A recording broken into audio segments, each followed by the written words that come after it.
ஆன்மீக தேடல் நிகழ்ச்சிக்கு உங்களை அன்புடன் வரவேற்கின்றேன். சிந்தனைக்காக சில நிகழ்வுகள்.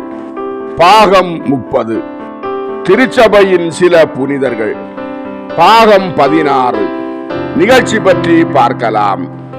இன்றைய நிகழ்ச்சியில் புனித சீதா, புனித பொனவெந்தூர், புனித தாமஸ் அக்வினாஸ், புனித பெரிய ஆல்பர்ட் ஆகியோர்களை பற்றி பார்க்கலாம்.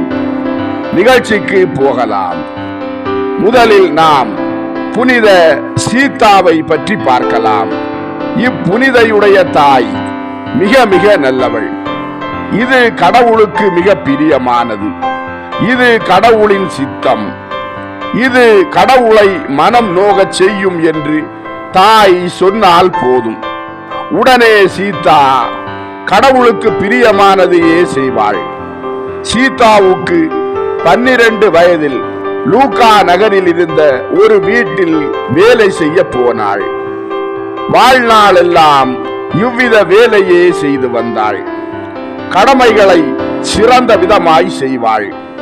அனைத்தையும் சீதா ஜபமாக மாற்றினாள். எனவே இவளது உள்ளத்தில் மகிழ்ச்சி இருந்தது.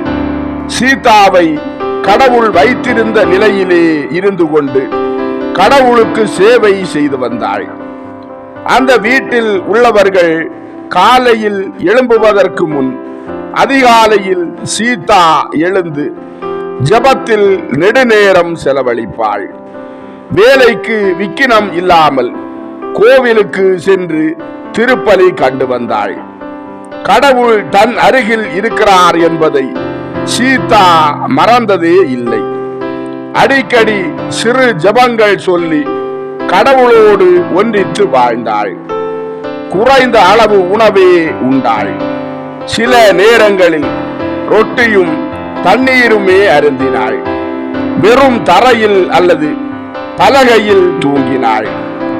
சீதாவை அநியாயமாக நிந்தித்து மிஞ்சிய வேலை கொடுத்து ஏளனம் செய்தார்கள். சீதாவை வெளிவேடக்காரி என்றார்கள். அவற்றை சீதா பொறுமையோடு சகித்து வெற்றி பெற்றாள். எஜமானும் எஜமானியும் வேலைக்காரர்களும் இறுதியாக சீதா மேல் நம்பிக்கை கொண்டார்கள். வீட்டின் பொறுப்பை சீதாவிடம் ஒப்படைத்த போதும் அகங்காரி ஆகவில்லை. முன்போல் பிறருக்கு உதவி செய்து தாழ்ச்சியுடன் இருந்தாள். ஒருமுறை சீதா இயேசு பிறந்த நாளில் நடு இரவு திருப்பலிக்கு சென்றாள். அன்று கடும் குளிர். எஜமான் விலை உயர்ந்த தன் மேற்சட்டையை சீதாவுக்கு போர்த்தி இதை பத்திரமாய் கொண்டு வா என்று சொல்லி அனுப்பினார். கோவில் வாசலில் சீதா ஒரு பிச்சைக்காரனை கண்டாள். அந்த பிச்சைக்காரன் குளிரால் நடுங்கிக் கொண்டிருந்தான். சீதா அந்த மேற்சட்டையை அவனுக்கு கொடுத்து, நான் திரும்பி வரும்போது தந்துவிட வேண்டும் என்றாள். திருப்பலி முடிந்து சீதா வெளியே வந்தபோது அந்த பிச்சைக்காரனை காணவில்லை. சீதா அச்சத்துடன் வீடு திரும்பினாள். எஜமான் சீதாவை திட்டினார். அவர்கள் பகல் உணவு அருந்த அமர்ந்தார்கள். அப்பொழுது ஓர் அந்நியன் சீதா கொடுத்த மேற்சட்டையுடன் அங்கு சென்று சீதாவிடம் சட்டையை கொடுத்தார். அந்த நபருடன் பேசும்படி எஜமானனும் எஜமானியும் ஆவலுடன் சென்றனர். அதற்குள் அந்த ஆள் மறைந்து விட்டார். ஆனால் எஜமான் எஜமானி ஆகியோரின் உள்ளங்களும் பரலோக மகிழ்ச்சியால் நிரம்பியது. சீதா 1272 இறைவனடி சேர்ந்தாள். புனித சீதா பற்றி பார்த்து விட்டோம். அடுத்து நாம் புனித பொனவெந்தூர் என்பவரை பற்றி பார்க்கலாம். இப்புனிதர் 1221 முதல் 1274 வரை வாழ்ந்தார். இவரது திருமுழுக்கு பெயர் ஜான். 4 வயதில் இவரை துன்புறுத்திய கொடிய நோய் புனித அசிசியாரிடம் மன்றாடியதால் புதுமையாக குணம் கிடைத்தது. 17 வயதில் பிரான்சிஸ்கன் சபை குரு மாணவரானார். பாரிஸ் நகரில் 2 சிறந்த ஆசிரியர்களிடம் கல்வி பயின்றார். புனித தாமஸ் அக்வினாஸ் இவருடைய உற்ற நண்பர்.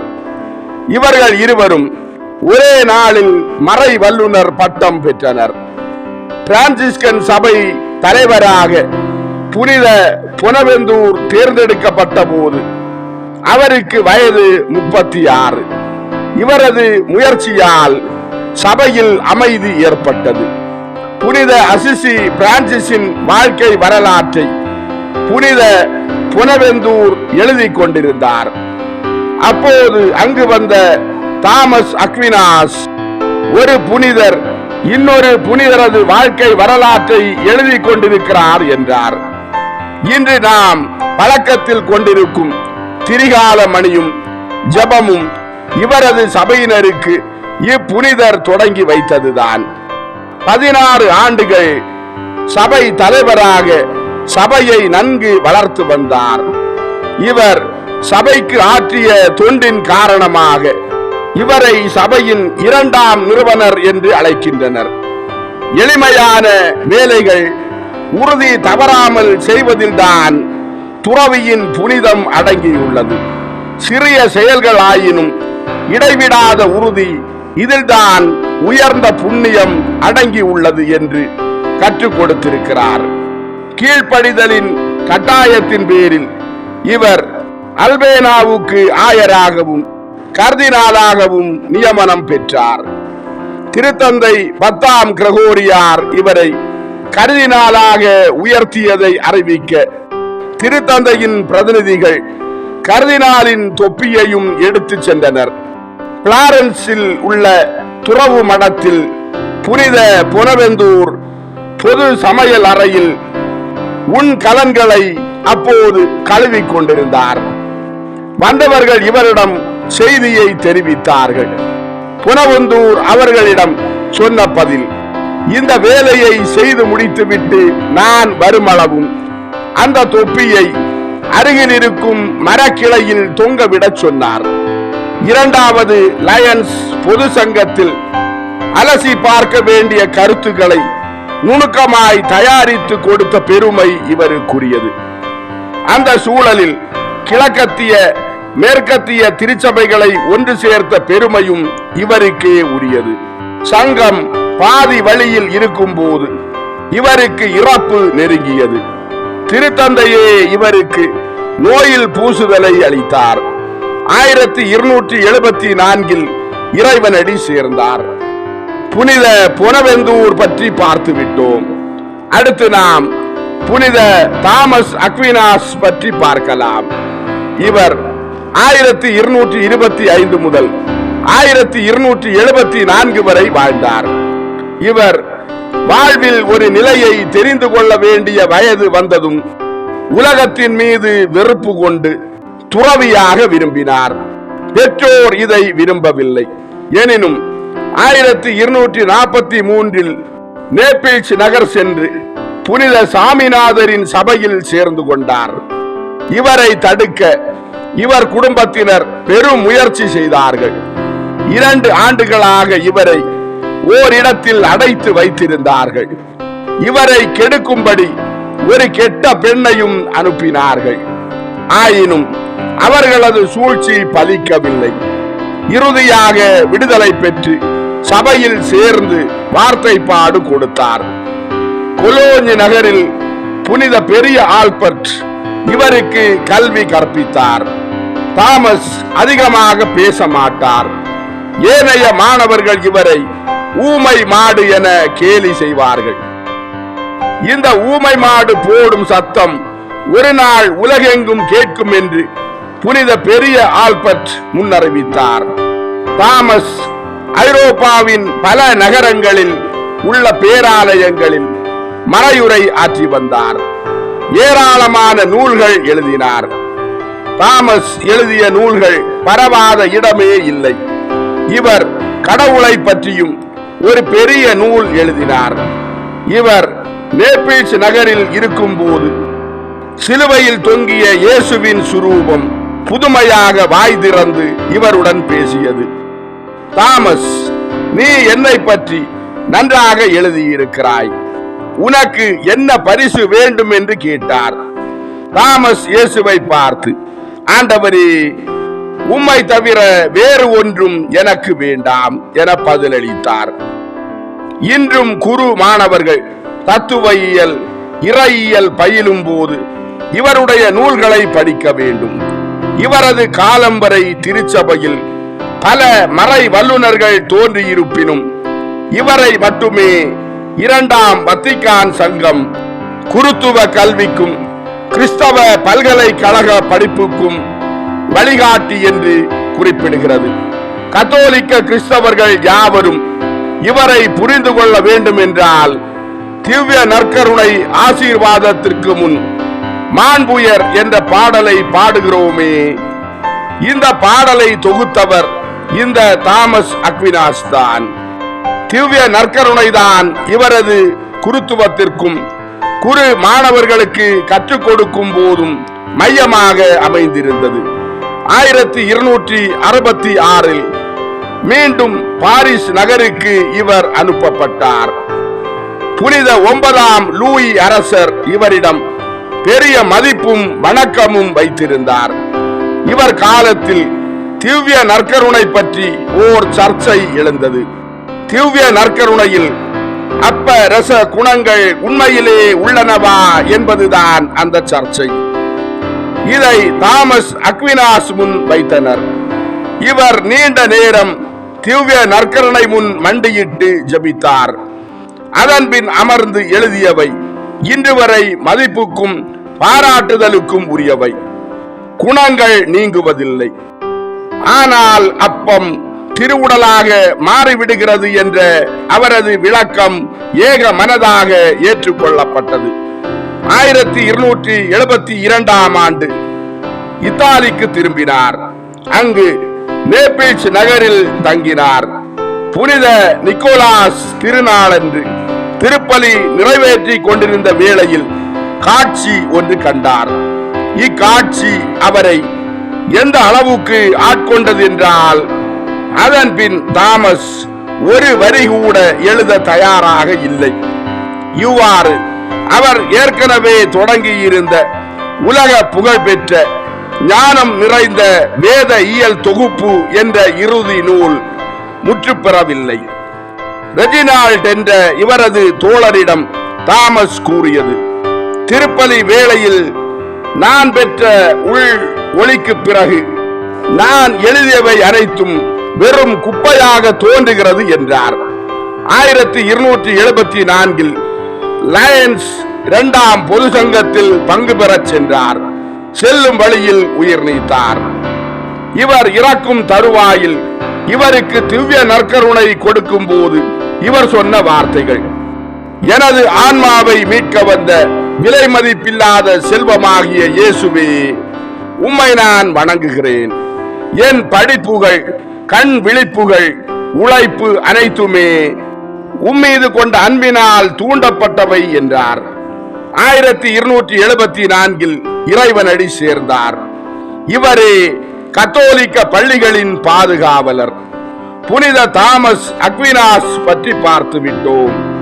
அடுத்து நாம் புனித பெரிய ஆல்பர்ட் பற்றி பார்க்கலாம். இவர் 1193 முதல் 1280 வரை வாழ்ந்தார். இவர் ஜெர்மனியில் டான்யூப் நதியோரத்தில் லவிங்கன் என்னும் இடத்தில் பிறந்தார். பதுவை நகரிலும் பாரிஸிலும் கலைகள் பல கற்றார்.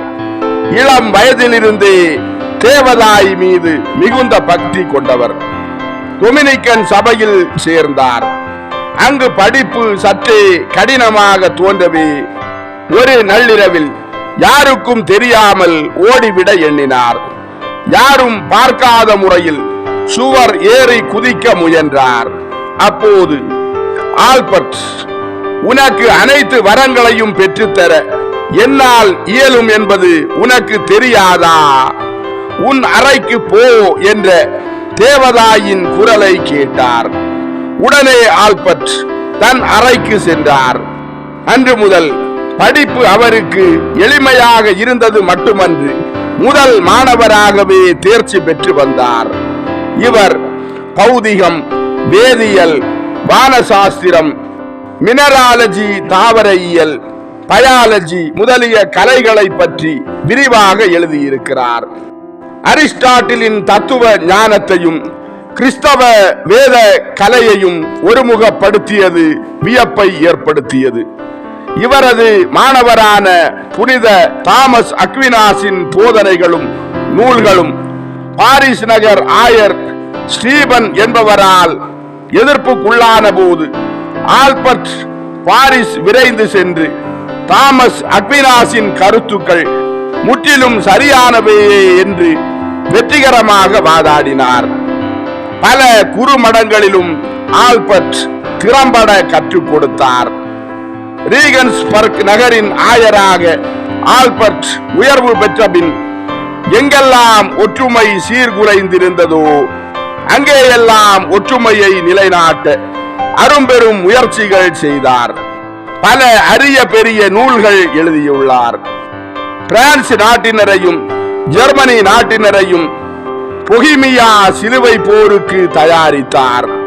இவரது காலத்தில் தேவதாயை புகழ்ந்து இவர் எழுதிய அளவுக்கு வேறு யாரும் அவ்வளவு விரிவாக எழுதவில்லை. திருத்தந்தைகளும் அரசர்களும் இவரை கலந்து ஆலோசிக்க சென்றிருக்கிறார்கள். சண்டையிட்டவர்களை ஆல்பர்ட் சமாதானப்படுத்தி நீதியும் அன்பும் நிரந்தர சமாதானத்தின் அடிப்படை என்றார். 1280 இறைவனடி சேர்ந்தார். அன்பார்ந்தவர்களே, ஆன்மீக தேடல் சிந்தனைக்காக சில நிகழ்வுகள். பாகம் 30 திருச்சபையின் சில புனிதர்கள். பாகம் 16 நிகழ்ச்சி இதோடு நிறைவடைந்தது. அடுத்த நிகழ்ச்சியில் உங்களை சந்திக்கும் வரை உங்களிடமிருந்து விடைபெறும் உங்கள் ஜான் பிரிட்டோ. ஆன்மீக தேடல் தொடரும். நன்றி.